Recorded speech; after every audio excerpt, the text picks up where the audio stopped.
Yo traders, what is going on? It's JB from Faith and Forex, about to give you another masterclass in conquering the financial markets and another insight into the life of Jesus Christ and his teachings. So in the trading world, what I'm going to show you is a very, very super duper easy strategy. But on the biblical side, I'm going to tell you about something which is actually probably the hardest thing for many people to accept when they choose Christ. Right? If you go to Gospel of Matthew chapter 10, verse 34 to 39, Jesus Christ has some very stark words. He says, I've not come to earth to bring peace, but a sword. I've come to pitch a father against his son. I've come to pitch a daughter against her mother. I've come to pitch a daughter-in-law against her mother-in-law. And this can all sound a bit weird, but what he's saying is that his teachings are actually going to cause separations with people. And it goes on to say, if somebody loves their father or mother more than me, they're not worthy of me. And if somebody loves their son or daughter more than me, they're not worthy of me. Which again is a very difficult thing to comprehend, because why is Jesus Christ telling me that I got to love someone more than my own son or my own mother? That's crazy to us, right? Our mother and our fathers and our kids are usually the most important people in our life. But what he's saying is that if you're not ready to put me above everybody and love me the most, you're not worthy of me, because you won't follow his doctrines. And actually what Jesus teaches you is good for you. And many people have a problem with, why does God tell us to worship? What is he, so arrogant? Well, actually, the reason why he says that is because he knows what's good for you. And if you worship God, you're not going to fall into worshiping money, worshiping prostitutes, worshiping drugs, worshiping things that aren't good for you. So if you keep God there, the absolute pinnacle of your life, and you give him all the worship and praise, even if it causes separation in your family, it's still going to be good for you, because you're going to be falling on a solid rock. It's obviously not nice when we have separation and stuff, but I mean, Jesus Christ himself says it. He says a man's enemies will be the members of his own house. So for those of you guys that might be struggling, maybe you're Muslim, Hindu, or maybe you're atheist, and Christ has been calling you, and you feel like it's going to cause problems with your family, well, doesn't this kind of prove Jesus even more? Of course that's going to happen. How did you know that would happen? Why is it that people don't want to talk about Jesus or anything like that? So don't be afraid. Come to the light, right? Come to the light. But yeah, go and check out that Bible verse. It's Matthew 10, verse 34 to 39. It's brilliant. Very, very powerful. And what he also finishes is, anybody who wishes to save their life will lose it, but anybody that loses their life for my sake will find it. So when we deny ourselves, right, and follow him, we'll be given glory. We absolutely will. But yeah, let's crack on with the trading, okay? It's an exhaustion strategy, and all you need is 2 wick rejections and a candle in the direction of where you're expecting price to go. So we're going to primarily base this on the 15-minute, and I'm going to show you how easy this is. Let's go to a random time. Okay, now this can be taken strictly as it is. If you want to use the 15-minute call, but you can probably maybe use this as a strategy in itself, or maybe you can use this as like a side strategy. Maybe another account you're trading, you can use this, or you can pair it with your own strategy. It's completely up to you. But all we're looking at is counter trading now, counter trend trading, or just exhaustions basically. All right, where price is pushing up, okay, or down, and it's failed to go a certain level, and now we're going to expect price to come down to a point where we all predetermine. Yeah. So that's the basis of it. Okay. And if we look at the 15-minute, what you're looking for is 2 wick rejections. So let's just assume we're going to be trading this, and price is clearly going up. Okay. We want to see wick rejections. We don't want to see these wicks, like something like this. Okay. Is clearly a wick rejection, right? I have done this before, where I have literally looked at what I can see wick rejections as, and like, these 2 are good examples. These 2 are good examples. Okay, these are good examples as well, right? This is a good example, okay, but this right here is not. Okay, that little tiny wick there, let me just zoom that out so you know which candle I'm talking about, is not. That one right there. Okay, so you can clearly see which is a wick rejection. And what I've done in the past, if you want to use this to help you, cool. I've gone on what I found. Okay, what is like the minimum size wick? Okay, let's call it like 1.5 wicks. If it exceeds 1.5 wicks, then I can call it a wick rejection. Okay, so that will be able to take away some of the noise there. Okay, so what I'm looking for is 2 wick rejections, and I'm also looking for a candle in the direction that I want it to go into. So for example, if I'm seeing price rise and I want to take an exhaustion to the downside, I want to see a bearish candle, and vice versa. If I see price going down and I want to take an exhaustion, I want to see a bullish candle going up. Okay, not necessarily going up, I just want to see a bullish candle, okay, if I'm buying, or a bearish candle if I'm selling. Okay, so let's wait again for another exhaustion. Okay, cool. So the best situation is that you get two wick rejections adjacent to each other. What do I mean by this? Okay, I mean that price is pushed, giving you a wick rejection, and the very next candle has given you another wick rejection. Okay, there are times where, like for me, this wouldn't be valid. Okay, because we've got a wick rejection. Okay, and price has come down, it's come by here, and then it's formed another rejection by there. I want to see two adjacent rejections. Okay, now there is a caveat to this. Let's say, for example, tell you what, let's get to the caveat in a little bit. Okay, let's just go ahead and find an actual example for us. Okay, this is not looking too bad, really. It doesn't necessarily have to be like too adjacent, but what you don't want, okay, is price to have done something, given you a wick rejection, come down and messed around a little bit, and then coming back up. You want it to be where price has pushed and it's rejecting, right? You can see by here, price has come up, it's rejecting, and you can see that from this candle, this wick rejection right by there, and you can see from this wick rejection right by there. Okay, we can see the price kind of, you know, messed around by here a little bit, but that's kind of okay. This example is looking a bit shady, a little bit shabby. I probably wouldn't, to be fair, obviously price is consolidating. I wouldn't really do this in consolidations. Let's go ahead and maybe just wait for some clearer market conditions, or maybe I just want to see price clearly pushing in one direction first. I guess you can call that the first step, is that you want to see price pushing in one direction first. Okay, if it's looking a bit messy, maybe avoid it. Okay, just maybe avoid it. Okay, price is going up. This might be looking like a good example now. Okay, let's wait, and let's wait for some rejections. Okay, this is not looking too bad. Okay, let's have a look at the size. Can we confidently say that green candle by here is a wick rejection?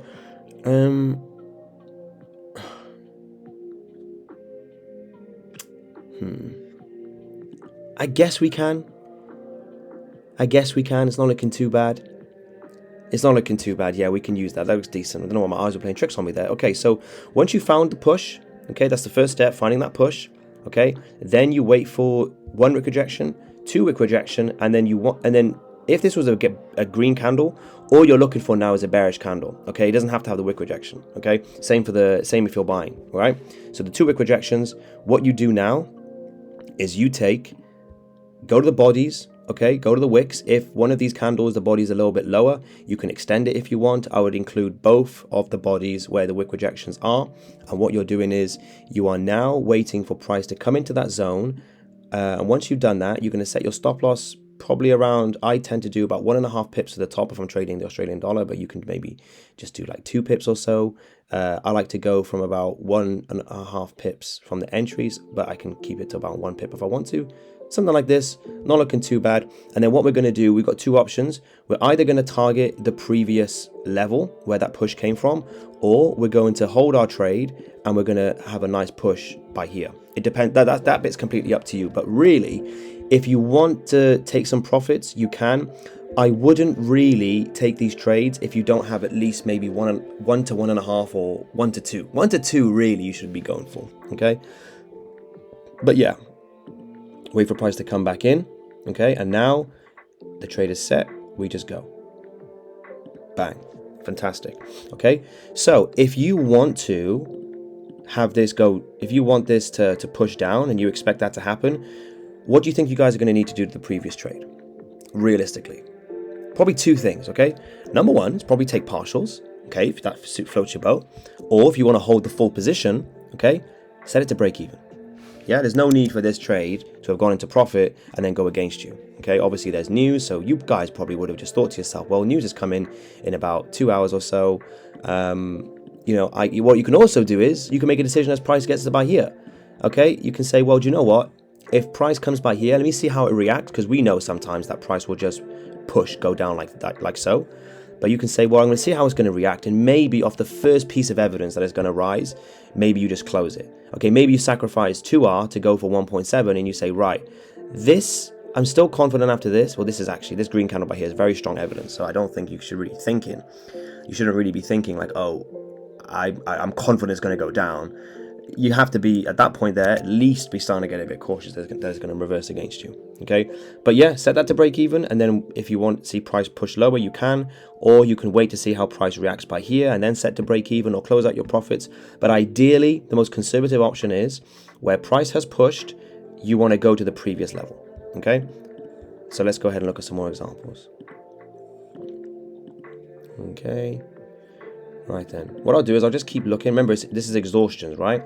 And what I mean by exhaustion is we want to see that push first. Okay, so we can clearly see now that price is pushing down. So we got that push. It's great, fantastic. Gaps. We don't like gaps, really.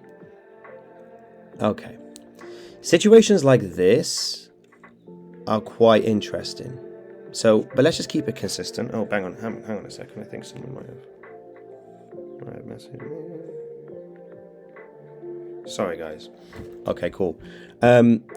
Situation like this, sometimes I can kind of count that as 2 wick rejections. But if you really just want to be like as conservative as possible, then just wait for the 2 adjacent ones. Bang, perfect. Okay, here we go. Now you might be saying, well, it's against the trend, against the movement, brother. It's a freaking exhaustion strategy. Of course we're going to go against the grain. That's why this is something that you can maybe add to your own strategy as like an extra setup, or even better, have a separate account that you just trade this on, so that if you want to be with the trend, you've got another strategy, another account which you can trade that on. So situation like this, a little bit uncertain. We got this by here. That would probably be the key level, but it's not looking great. Do I really want to take a trade like this where I'm going to be risking by there? Probably not, but let's just go and see what the risk to reward is going to be like. I already know it's going to be shocking. Okay, if I be as conservative as I possibly can, minimum 1.5 pips from the wicks. Okay, and remember, guys, with the key level, okay, bodies to the wicks. Be like a surgeon. Be perfect with it, like absolutely perfect with it. Okay, we'll go 7.5.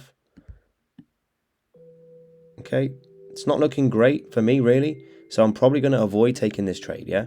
I'm probably going to avoid it, because if I just try and be on my conservative mode, the only reason I would target this is because I want to make money. Okay, but I'm not really thinking about like being disciplined. And sometimes these hard choices are what really, makes you consistently profitable.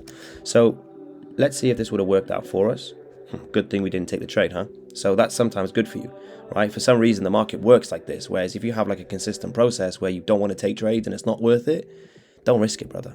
Don't risk it. However, if, the previous level was like by here, and we're able to get 1 to 2, or let's say, for example, this high wasn't there and this gap wasn't there, and it was just up to this previous level, boom, that's a really good trade. We don't mind taking a loss like that. But what we don't want to do is make our decisions based off making money and stepping over the process. Okay, ignoring that. Right then. So we can see prices pushing down now. Let's go ahead and wait for more. We've got no wick rejections yet. Okay, prices pushing back up, pushing back up. Okay, that, for me, I'm trying to be consistent with my wick rejections by there. Let's go ahead and just look at this. So that was 1.7 as a wick rejection. If this is 1.7, then guess what? 1.4. Should we call it a rule? Because that for me doesn't feel like a wick rejection. Should we just say that around 1.5 is the benchmark? It has to be at least 1.5. Let's do that. Okay, one wick rejection. That's not a wick rejection. That's not hitting 1.5. I can tell you that much. Okay, it is. There we go. 1.8. So that is valid, right? So in a situation like this, okay, if the wick rejection, for example, stopped by there, what do you guys think would be the most appropriate thing to do with your stop loss? Okay, like imagine this wick rejection, okay, ended, like it didn't actually go by there, but it actually ended by here. Okay, like imagine it stopped by there. Okay, obviously the best place to put your stop loss is behind this behind this low. Okay, so keep that in mind as well. That's a nice thing. If you can put it behind structure, then do it. But obviously, if you got to go way by here and it doesn't make sense, even though there's a level by there, if it looks sufficient to use that previous wick, then just do that. But if it makes sense, if it makes sense, then go ahead and do it. Okay, keep it consistent. 9.7, we're going to go 1.5 pips. Our key level is always to the bodies. Okay, if you really want to, right? If you really want to, you can do this if you want to try and see if price will enter down by here and give you another entry. Okay, right? But ideally, again, to be conservative, okay, you want to keep your entry where the bodies were. Okay, so does that hit stop loss? I think we're just about, hang on a second. Oh, hang on. We missed a step, didn't we? Joseph. Come on, man. Baby steps, right? Stupid me. Right. We're not really going to be taking this by here, are we? How many of you can tell me why? Because I missed a step, didn't I? Okay. The risk to reward is not very great. Okay. So it doesn't make sense for us. Plus, we're starting to see the price is consolidating. Okay. As we can see, price is starting to consolidate. So we're not going to go and look at consolidation trading. We just want to find good trades to take. Let's wait for price to push. Okay, because remember, the reason we're not taking that trade is because the risk reward to the previous key level is not looking great. And this is just consolidating. Like, there's no need to faff around with it. It's just consolidating. Let's just wait for it to clear out. Okay, it's clearing. Was that a... Okay, let's see. Okay, that's not hitting the benchmark. That probably this one probably is though. That's definitely over 1.5. Yeah. So we just want a green wick rejection. That's not looking good. Okay. So you see how important it is to wait. This might be the money, people. This is the money. This is the money. It's an exhaustion strategy, remember? It's an exhaustion strategy. I know it doesn't feel nice to go against the grain, but look at that 4.3. We are in for a hefty. If this pops off, we're in for a hefty trade. Sheesh! Because where's the next previous key level? I keep missing that. Sorry, guys. It's right by there. Right? So we're able to take... Oh, boom. Didn't even touch our stop loss, baby. It's a bloody fantastic strategy. I'm telling you guys, it's really, really good. I use it myself. I use the strategy myself when I trade gold. It's great. It's absolutely fantastic. So we're banking.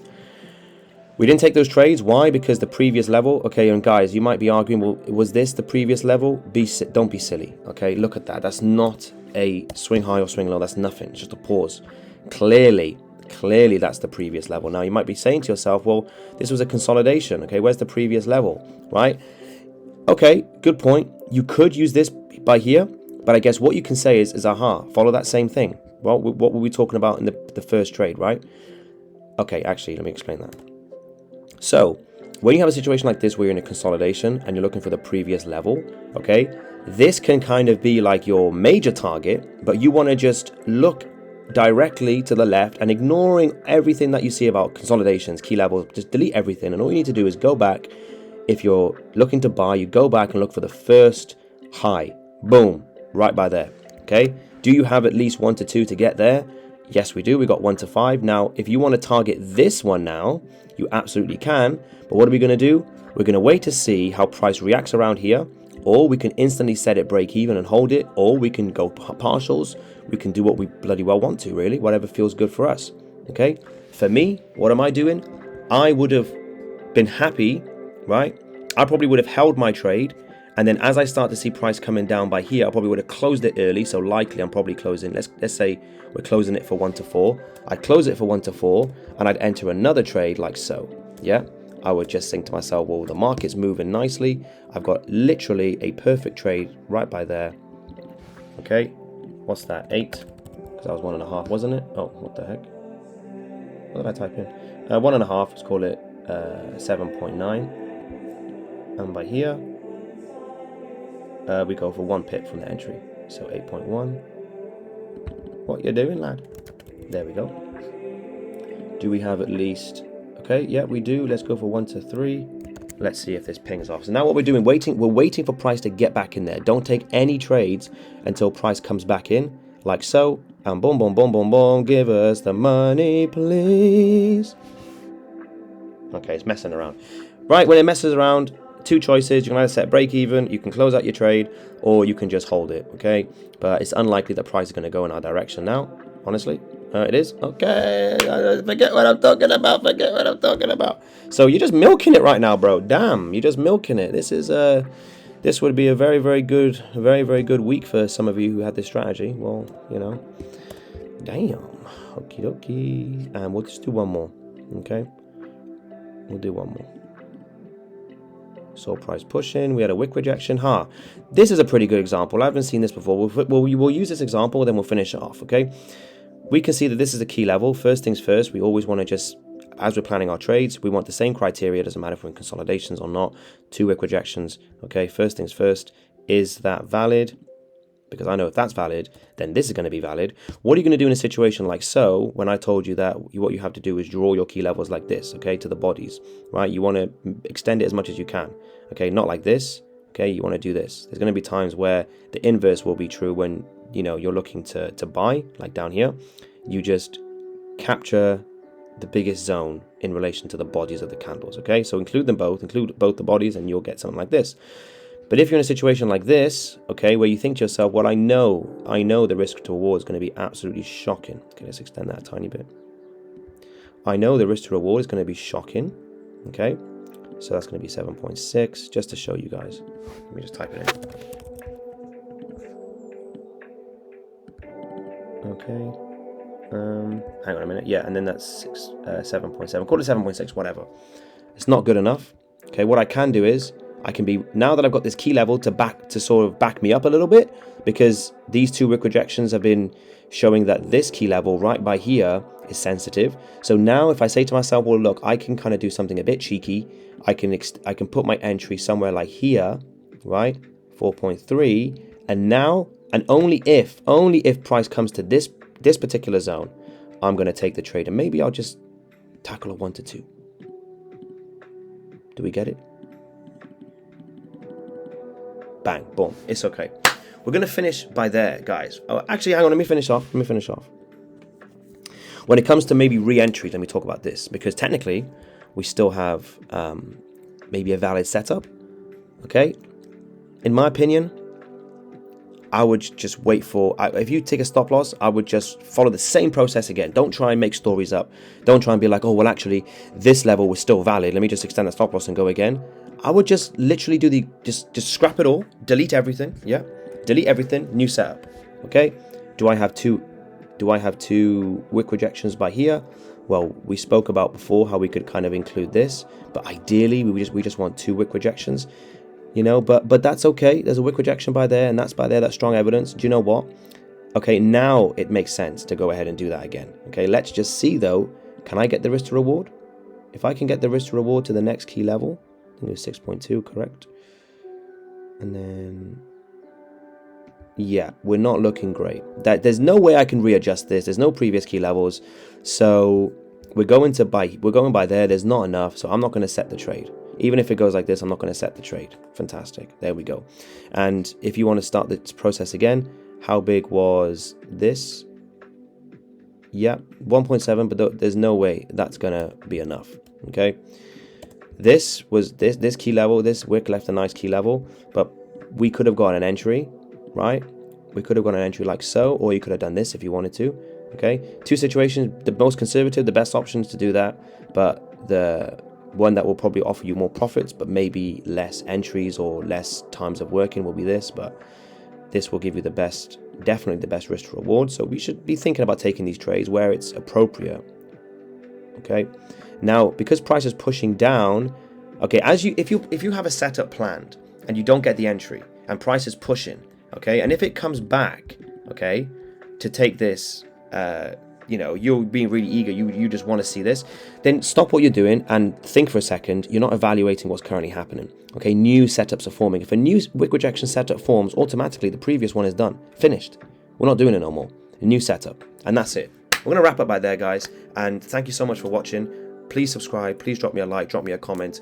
I'm looking to be posting more and more and more, but goodness me, I keep forgetting, guys, and I do apologize, but let's just thank God for no matter what our beliefs. I pray you all come to Jesus, but let's thank God, let's thank the universe, or let's just thank life in general for giving us such amazing opportunities. We work so hard in trading, we're trying to make things work for us, and we're forgetting the beauty of life. We're forgetting that life is so beautiful around us, and let's take a moment to just be so thankful for the things that we got. We've got a laptop, we can work, we can trade, we can enjoy life that many people don't have the opportunity to do. So I thank the Lord every day for the life He's given me. I thank the opportunities I get to talk to you guys, and I pray you all come to Jesus and have your soul saved. And I love you so much. Have an amazing day. Go and backtest this strategy. Go and see how it works for you. But I'm sure, guys, if you follow this, you'll absolutely crush it. But it takes guts. It takes guts. But I know you can conquer it. Have an amazing rest of your day, guys. God bless. Take care. Bye bye for now.